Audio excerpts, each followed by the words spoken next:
Assalamualaikum warahmatullahi wabarakatuh, Ibu Kepala Sekolah. Waalaikumsalam warahmatullahi wabarakatuh. Alhamdulillah sehat pagi ini, Ibu. Alhamdulillah. Sehat, segar sekali nampaknya ya. Meskipun puasa, Ibu tetap semangat. Insya Allah.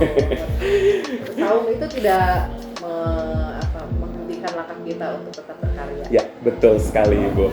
Baik, Ibu, sesuai dengan kesepakatan kita kemarin, kita akan melakukan wawancara. Di sini tugas saya di Pendidikan Guru Penggerak di modul 31 tentang pengambilan keputusan berbasis nilai-nilai kebajikan sebagai pemimpin. Saya mau kenalin dulu ini ada Ibu Kepala Sekolah saya, Ibu Dr. Anda Hajah Nike Mustikasari MPD. Beliau adalah Kepala Sekolah dari SMA Negeri 1 Parung Kuda. Sebelum ke wawancaranya, Ibu, boleh mungkin sedikit sambutannya, Bu? Ya. Di sini boleh. Assalamualaikum warahmatullahi wabarakatuh. Waalaikumsalam warahmatullahi wabarakatuh. Rekan-rekan guru penggerak yang saya cintai dan yang saya banggakan, khususnya Pak Septian nih. Ya, Bu. Guru penggerak yang ada di sekolah kami. Beliau adalah merupakan guru yang sangat energik, banyak kreativitasnya, banyak keinginannya, banyak hal-hal positif yang telah digunakan di sekolah kami untuk membantu agar sekolah kami bisa menjalankan kegiatan dengan lebih baik lagi. Terima kasih ya Pak Setia. Sama-sama, Ibu, terima kasih kembali. Ya. Amin, terima kasih dukungannya sangat luar biasa dari Kepala Sekolah. Yang satu ini, Bu, tentang pengambilan keputusan jadi pemimpin pasti capek, manusiawi ya, Bu ya. Wajar ya, Bu ya. Kalau kita jalani dengan menyenangkan ya senang-senang saja. Betul, Bu, apalagi mungkin ketika seorang pemimpin itu harus mengambil suatu keputusan ya, Bu ya. Nah, saya pengen tahu nih, Bu, selama ini bagaimana Ibu bisa mengidentifikasi kasus-kasus mana saja yang termasuk dilema etika dan juga bujukan moral. Jadi setiap hari sebagai makhluk sosial kita berhadapan dengan berbagai masalah. Ya. Tidak terkecuali sekolah ini. Betul. Setiap masalah yang ada yang muncul tentu kita identifikasi karena ada masalah-masalah yang bisa kita tangani dengan hasil yang baik untuk semua pihak. Maksudnya adalah keputusan A itu benar, keputusan B juga benar. Yeah. Nah, ini yang dikatakan dengan dilema etika. Dan inilah yang lebih sulit sebetulnya untuk membacakannya karena dua-duanya benar. Yeah. Namun andaipun penyelesaian masalah yang kita lakukan adalah penyelesaian A yang kita ambil ternyata benar, B ini salah, itu tergolong pada bujukan moral. Baik, Ibu. Dan selanjutnya nih, Bu, untuk yang selanjutnya bagaimana Ibu menjalankan pengambilan keputusan di sekolah.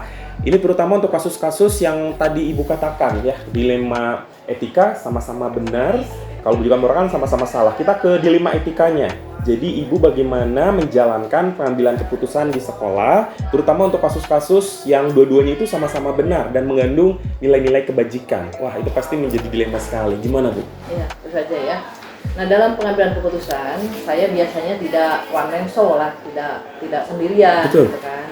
Saya punya 4 orang wakase dan timnya dan stafnya. Saya juga punya ketua TPM PS dengan stafnya.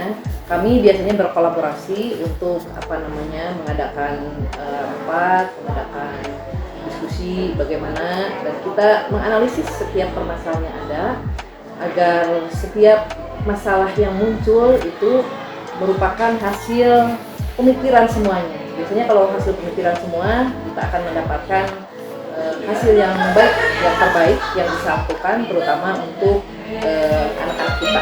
Baik, jadi saya sedikit rangkum nih, Bu. Jadi ketika ada kasus di mana dilema etika sama-sama benar, itu memang menjadi dilema sekali ya, Bu ya. Dan penanganan kasus sendiri kita itu harus benar-benar kerjasama, berkolaborasi juga supaya tadi yang Ibu sebutkan hasilnya itu bisa menjadi kesepakatan bersama, bermanfaat untuk semuanya.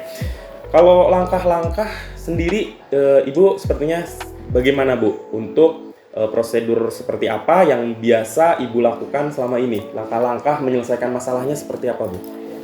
Jadi Pak Septian begini ya, Iya, Bu. jika suatu saat muncul masalah yang harus kita tangani, seandainya masalah tersebut ringan, kita bisa langsung selesaikan masalah, tapi tetap tidak bisa saya sendiri yang melakukan. Kita senantiasa berkolaborasi. Namun andai pun masalah tersebut tergolong berat, jadi masalah ini kita klasifikasikan. Yang ringan mungkin bisa di tingkat wali kelas lah, gitu bisa selesai. Namun kalau meningkat agak berat, wali kelas tidak mampu menyelesaikan masalah, diajaklah dengan BK, dengan konseling. Namun jika BK juga belum bisa, maka barulah kita sebagai kepala sekolah turun tangan, bahkan semua guru, semua warga sekolah ikut serta untuk menyelesaikan masalah ini. Wah, luar biasa. Dan pun sulit, orang tua.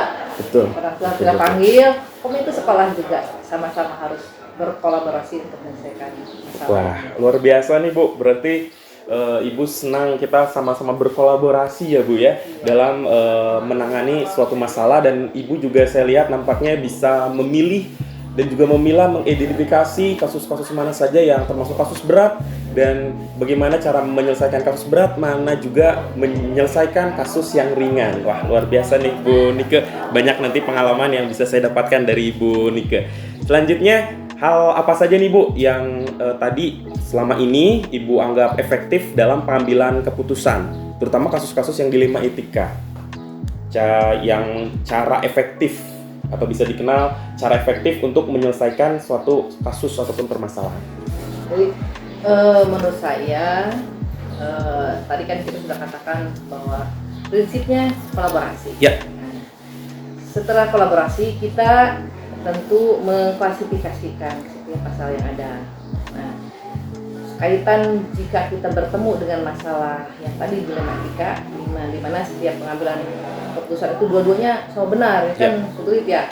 Kita akan berdiskusi, berkolaborasi, dan kita akan mengidentifikasi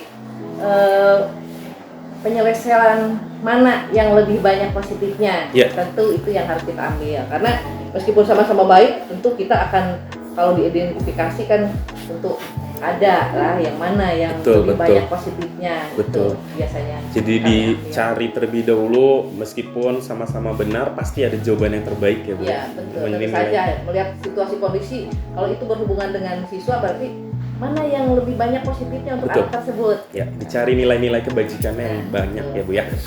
Kalau selanjutnya tantangan sendiri nih Bu. Jadi selama mencari sebuah permasalahan solusinya ya dalam kasus-kasus yang ada, misalnya tantangan apa dalam pengambilan keputusan pada kasus-kasus dilema etika? Misalnya ada nggak Bu kasus yang selama ini itu sulit banget untuk dipecahkan Bu? Tantangannya itu apa Bu? Tantangannya ketika kita menghadapi masalah yang harus kita selesaikan, jika penyelesaian masalah ini ternyata setelah kita identifikasi kok sama-sama gitu, nggak ada nilai positif yang bisa kita yang dua-duanya kok berat, kita rasanya sulit gitu kan. Kita coba kita coba cari nilai-nilai positif, nilai-nilai kebajikan yang terbanyak yang bisa kita berikan untuk anak didik kita misalnya. Tapi kalau masih sulit juga, nah itulah tantangan kita bagaimana menyelesaikan masalah ini, dan biasanya kita meminta bantuan lah ya, bantuan lagi misalnya coba komite sekolah, barangkali komite sekolah bisa memberikan pandangan kepada kami gitu kan ya. Andai pun komite sekolah juga masih kurang, barangkali kalau masalahnya sulit sekali ya, barangkali tokoh masyarakat lah gitu kan. Karena kita tidak bisa terlepas dari situasi kondisi lingkungan sosial ya. Maka tokoh masyarakat bisa kita ajak, dan biasanya mereka terbuka, senang gitu, kita ajak komunikasi. Jadi memang jadi seorang pemimpin harus benar-benar mengambil keputusan yang terbaik ya Bu. Itu tantangannya yang berguna juga pastinya untuk semua masyarakat ataupun semua yang punya kasus itu benar-benar tidak merasa dirugikan gitu ya Bu ya. Nah, kalau untuk penanganannya sendiri ketika ada kasus ataupun permasalahan, Ibu biasanya ada jadwal tertentu dalam menyelesaikan kasus tersebut ataupun langsung menyelesaikan hari itu juga? Nah, Ibu gimana nih Bu?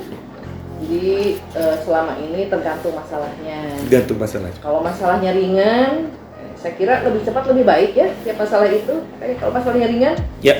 kalau ada misalnya masukan tentang masalah dari luar kelas, dari BK pada saya, seandainya masalah itu kita anggap ringan, selesaikan waktu itu juga lebih cepat lebih baik. Namun andai kata ini masalahnya menyangkut banyak hal, kan, menyangkut masyarakat, menyangkut teman-temannya yang lain gitu kan, menyangkut warga sekolah, itu tentu saja harus kita jadwalkan dengan baik.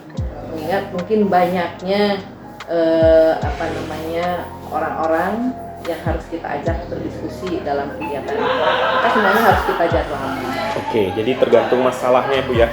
Seperti apa masalah tersebut, kalau memang berat ya butuh proses juga, takutnya salah mengambil keputusan. Tetapi jika memang harus diselesaikan hari itu juga, karena memang masalah lebih cepat, lebih baik diselesaikan Bu ya. Betul, tidak ditunda-tunda dalam penyelesaiannya. Luar biasa sekali. Sementara kalau dalam penyelesaian suatu masalah nih di lembaga ini, ada nggak Bu seseorang ya ataupun faktor-faktor yang mempermudah, membantu Ibu juga dalam pengambilan kasus-kasus di Lima Etika? Ya, tentu saja.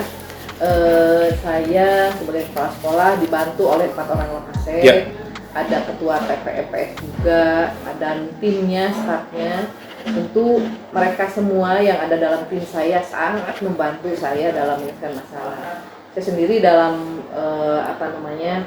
setiap pengambilan keputusan tentu tidak mau one man show. Ya. Kita akan berdiskusi, berkolaborasi, menampung pendapat-pendapat yang disampaikan oleh rekan-rekan, karena saya tahu pemikiran yang disampaikan dari rekan-rekan itu akan merupakan sesuatu yang bermanfaat untuk keputusan Gitu ya, Bu, ya. terbaik. Jadi tidak menyelesaikan sendiri, tetapi memang ada tim juga ya Bu ya untuk menyelesaikan kasus-kasus yang ada. Nah Ibu, nggak kerasa ini luar biasa sekali obrolan kita, meskipun singkat sangat bermanfaat sekali ilmunya buat saya, pengalaman Ibu yang sangat luar biasa.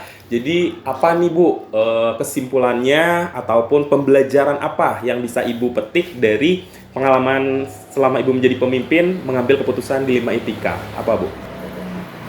Jadi setiap masalah yang muncul tentu setiap hari, setiap waktu, Pasti, setiap tempat itu betul, berbeda. betul. Kan? Ketika saya menjadi kepala sekolah di sekolah A dan saya mengambil keputusan A, tapi ketika saya pindah ke sekolah B, belum tentu penyelesaian masalah yang A tadi bisa kita bawa diselesaikan di sekolah B. Itu setiap masalah dan setiap penyelesaian tidak bisa disamaratakan. Makanya semua penyelesaian masalah yang saya tangani itu menjadi bahan pembelajaran. Karena pada dasarnya manajemen itu kan ilmu sosial, berbeda untuk setiap waktu dan tempat. Oke, jadi masalah itu kadang membuat kita jadi pribadi lebih baik, lebih dewasa ya Bu ya. Jadi banyak masalah kita malah jadi dewasa ya Bu ya. Jadi bijak, jadi dewasa. Wah, terima kasih Ibu waktunya, kesempatannya di sela-sela kesibukan Ibu sudah berbagi waktu, saya bisa wawancara sama Ibu. Doain ya Bu ya, dukungannya juga terima kasih. Saya selamat pendidikan guru penggerak. Ya. Terima kasih Pak Septian telah menjadi salah satu guru penggerak untuk sekolah kami. Saya sangat bangga dengan kehadiran Pak Septian di sini. Semoga Pak Septian akan terus berada di sini, berkolaborasi dengan saya untuk memajukan sekolah ini. Selamat untuk CGP-nya, semoga lekas lulus, Amin. Dimudahkan, dilancarkan, dan segera dapat sertifikat. Amin, amin Ibu, terima kasih banyak. Demikian wawancara saya bersama Kepala Sekolah dari SMA Negeri 1 Parungkuda, ada Ibu Dr. Anda Hajah Nike Mustika Sari MPD. Terima kasih. Wassalamualaikum warahmatullahi wabarakatuh.